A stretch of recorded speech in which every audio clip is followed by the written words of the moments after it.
if you're running Windows 11 on your computer, there's a time when upgrading your hard drive becomes necessary.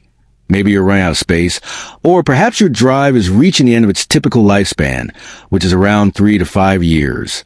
While a clean installation is always recommended, we get it. Sometimes you just want to keep your current setup exactly as it is, and the good news is you can, without any third-party apps. Yes, Windows 11 has a powerful built-in feature called Backup and Restore that can help you transfer your entire setup to a new hard drive. And here's how you can do it step by step. First, create a system image backup. This snapshot will include everything on your current drive, from your Windows files and apps to your settings and preferences. Next, you'll need to create a bootable USB media.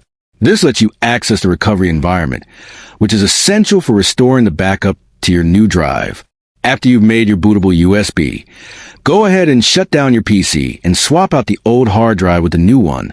Once done, plug in a USB and boot into the recovery environment. There, choose the option to restore your PC using a system image. Locate the backup you created and let the process work its magic. Windows will copy your entire setup onto the new hard drive. But there's one last step. Reconfigure your system partitions if necessary.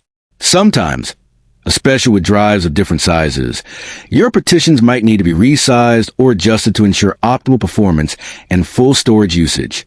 And just like that, you've moved your entire Windows 11 installation without downloading a single third-party app. This method is secure, built right into Windows, and incredibly useful when you're trying to keep your system exactly the way you like it. So whether you're upgrading to a faster SSD, replacing an aging drive, or just giving your system a new home, now you know how to do it all with built-in tools. No extra apps. No unnecessary software. Just Windows 11 doing what it does best. If this guide helped you out, give a thumbs up, and don't forget to subscribe for more no-nonsense tech tutorials right here on TechVerse.